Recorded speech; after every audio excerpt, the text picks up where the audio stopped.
ನಮಸ್ಕಾರ. ಸ್ವಯಂ ಪಾಕ ಅಭಿಮಾನಿಗಳಿಗೆ ಸ್ವಾಗತ. ಈಗಾಗಲೇ ನಾವು ಒತ್ತು ಶಾವಿಗೆ ಮಾಡೋದನ್ನ ತೋರಿಸಿದೀವಿ. ಇವತ್ತು ನಾನು ತೊಳೆದಕ್ಕಿ ಹಿಟ್ಟಿನಲ್ಲಿ ಒತ್ತು ಶಾವಿಗೆ ಹೇಗೆ ಮಾಡೋದು ಅಂತ ಹೇಳಿ ತೋರಿಸ್ಕೊಡ್ತಾ ಇದ್ದೀನಿ. ತೊಳೆದಾರದ ಅಕ್ಕಿಯ ಹಿಟ್ಟು 3 ಕಪ್ಪು, ಉಪ್ಪು ರುಚಿಗೆ ತಕ್ಕಷ್ಟು, ನಾನಿಲ್ಲಿ 1 ಟೇಬಲ್ ಸ್ಪೂನ್ ಕಲ್ಲು ಉಪ್ಪು ಇಟ್ಕೊಂಡಿದ್ದೀನಿ, ನೀರು 3.5 ಕಪ್ಪು, ಎಣ್ಣೆ 3 ಟೇಬಲ್ ಸ್ಪೂನ್ ಅಷ್ಟು, ಒಗ್ಗರಣೆಗೆ ಹಾಕ್ಲಿಕ್ಕೆ ಇಂಗು 1 ಟೀ ಸ್ಪೂನ್ ಅಷ್ಟು, ಇಂಗಿನ ತೀಕ್ಷ್ಣತೆ ನೋಡಿ ಹಾಕೊಳ್ಳಿ, ಸಾಸಿವೆ 1 ಟೀ ಸ್ಪೂನು, ಉದ್ದಿನ ಬೇಳೆ 1.5 ಟೀ ಸ್ಪೂನು, ನೆಲಗಡಲೆ ಅಂದ್ರೆ ಕಡಲೆಕಾಯಿ ಬೀಜ 2 ಟೇಬಲ್ ಸ್ಪೂನು, ಕರಿಬೇವಿನ ಎಲೆ ಸ್ವಲ್ಪ, ಕೊತ್ತಂಬರಿ ಸೊಪ್ಪು ಸ್ವಲ್ಪ, ಹುಣಸೆ ಹಣ್ಣು ನಾನು ಒಂದು ಸಣ್ಣ ಲಿಂಬೆ ಹಣ್ಣ ಗಾತ್ರದಷ್ಟು ಹುಣಸೆ ಹಣ್ಣು ಇಟ್ಕೊಂಡು ಅದನ್ನ ನೆನೆ ಇಟ್ಟಿದ್ದೀನಿ, ತಾಜಾ ತೆಂಗಿನಕಾಯಿ ತುರಿ 1/2 ಕಪ್ಪು, ಒಣಮೆಣಸಿನಕಾಯಿ ನಾನಿಲ್ಲಿ ಕಡ್ಡಿ ಮೆಣಸಿನಕಾಯಿ ಇಟ್ಕೊಂಡಿದ್ದೀನಿ, ಖಾರದ ಅಪೇಕ್ಷೆ ಮೇಲೆ ನೀವು ನೋಡಿ ಹಾಕೊಳ್ಳಿ, ನಾನಿಲ್ಲಿ 15 ಇಟ್ಕೊಂಡಿದ್ದೀನಿ. ರುಬ್ಬೋದಕ್ಕೆ ಹಾಕ್ಲಿಕ್ಕೆ ಸಾಸಿವೆ 1/2 ಟೀ ಸ್ಪೂನು, ಒಣಮೆಣಸಿನ್ಕಾಯಿ ಹಾಗೆ ಸಾಸಿವೆನ ಸಣ್ಣದಾಗಿ ರುಬ್ಕೊಳ್ಳೋಣ. ನೀರನ್ನ ಒಂದು ಬಾಂಡ್ಲಿಗೆ ಹಾಕಿ ಅಥವಾ ಪಾತ್ರೆಗೆ ಹಾಕಿ ಕುದಿಲಿಕ್ಕಿಡಿ. ಅದಕ್ಕೆ ಉಪ್ಪು ಹಾಗೆ 2 ಟೀ ಸ್ಪೂನ್ನಷ್ಟು ಎಣ್ಣೆ ಹಾಕೋಣ. ಕುದಿಯುವ ನೀರಿಗೆ ಹಿಟ್ಟನ್ನು ಹಾಕೋಣ. ಅರ್ಧ ನಿಮಿಷ ಹಾಗೆ ಬಿಡಿ. ಹಿಟ್ಟು ಹಾಕಿ ಅರ್ಧ ನಿಮಿಷ ಬಿಟ್ಟ ಮೇಲೆ ಇದನ್ನ ಚೆನ್ನಾಗಿ ಕೈ ಆಡ್ಕೊಳ್ಳೋಣ. ಕೈ ಆಡ್ಬಿಟ್ಟು ಸ್ಟವ್ ಆಫ್ ಮಾಡಿ. ಈ ತರಹದ ಇಡ್ಲಿ ಪಾತ್ರೆ ಇದ್ರೆ ನೀವು ಇಡ್ಲಿ ಪಾತ್ರೆನಲ್ಲೇ ಶಾವಿಗೆ ಹಿಟ್ಟನ್ನ ಬೇಯಿಸ್ಕೊಳ್ಳೋದು ಉತ್ತಮ. ಅದಕ್ಕೆ ತಳಕ್ಕೆ ನೀರು ಹಾಕ್ಬಿಟ್ಟು ಅದ್ರ ಮೇಲೆ ಈ ತರದೊಂದು ತೂತ ಇರುವಂತಹ ಒಂದು ತಟ್ಟೆ ಇರುತ್ತೆ, ಅದನ್ನ ಇಡಿ. ಆ ತಟ್ಟೆಗೆ ಹಾಗೆ ಸುತ್ತ ಸ್ವಲ್ಪ ಎಣ್ಣೆ ಸವರಿ ಕರ್ಬೇವಿನ ಪಾತ್ರೆಗೆ ಹಾಕಿದ ನೀರನ್ನ ಕುದಿಲಿಕ್ಕಿಡಿ. ಕೈಗೆ ಸ್ವಲ್ಪ ನೀರು ಮುಟ್ಟಿಸ್ಕೊಂಡು ಹಿಟ್ಟನ್ನ ಉಂಡೆ ಮಾಡ್ಕೊಳ್ಳೋಣ. ಯಾಕಂದ್ರೆ ಬಿಸಿ ಇರುತ್ತೆ, ಅದರಿಂದ ಹಿಟ್ಟನ್ನ ನೇರವಾಗಿ ನಿಮ್ಗೆ ಮುಟ್ಲಿಕ್ಕೆ ಕಷ್ಟವಾಗತ್ತೆ. ನಿಮ್ಗೆ ಬೇಕಾದ ಗಾತ್ರಕ್ಕೆ ಈ ಉಂಡೆಗಳನ್ನ ಮಾಡ್ಕೊಳ್ಳೋಣ.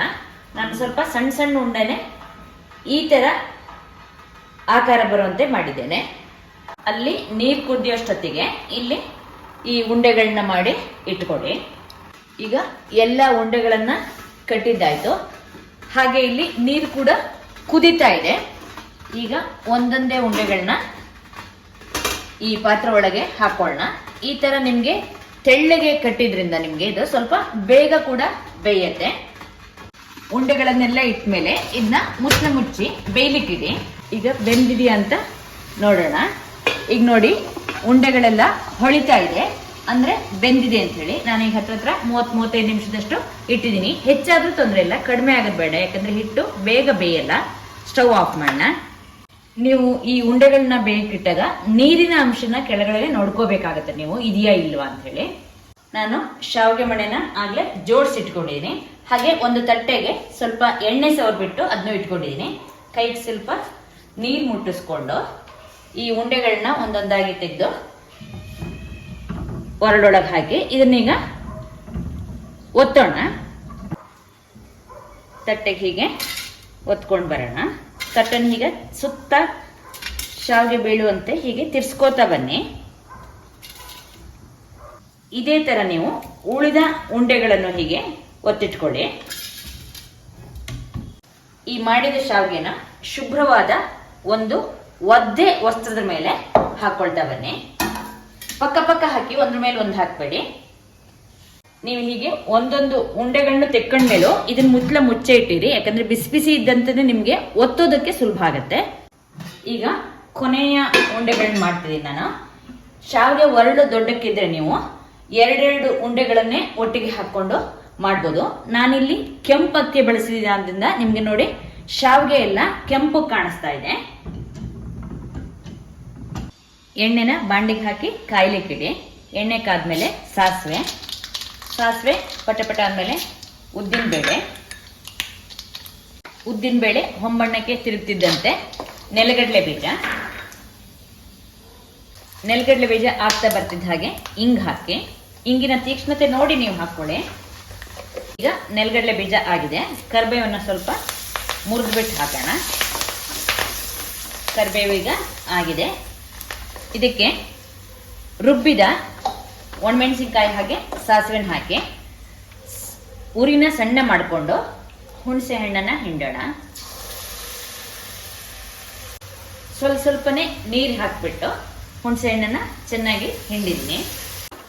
ಇದಕ್ಕೆ ಹಾಗೆ 1 ಟೇಬಲ್ ಸ್ಪೂನ್ನಷ್ಟು ಬೆಲ್ಲ ಹಾಕ್ತಾ ಇದ್ದೀನಿ. ಹುಣಸೆ ಹಣ್ಣು ಬೆಲ್ಲ ಹಾಕಿದ ಮನೆಯಿಂದ 3-4 ನಿಮಿಷ ಕೈ ಆಡಿದ್ದೀನಿ. ಸ್ಟವ್ ಆಫ್ ಮಾಡೋಣ. ಈಗ ಈ ಮಾಡಿದ ಶಾವಿಗೆನ ಒಗ್ಗರಣೆಗೆ ಹಾಕಿ ಕಲಿಸ್ಕೊಳ್ಳೋಣ.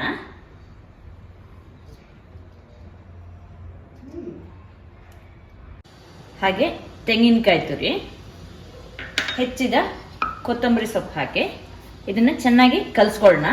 ಕೈಯಲ್ಲೇ ಕಲಿಸ್ಲಿಕ್ಕೆ ಇದು ಸುಲಭ ಆಗೋದು. ಈಗ ನಾನು ಚೆನ್ನಾಗಿ ಇದನ್ನ ಕಲಿಸಿದ್ದೀನಿ. ನೀವು ಕಲಿಸ್ಬೇಕಾದ್ರೆ ಉಪ್ಪು ಹಾಗೆ ಹುಳಿ ನಿಮಗೆ ಬೇಕನ್ಸಿದ್ರೆ ಲಿಂಬೆ ಹಣ್ಣನ್ನ ಒಂಚೂರು ಹಿಂಡ್ಕೊಂಡು ಕಲಿಸ್ಕೋಬಹುದು.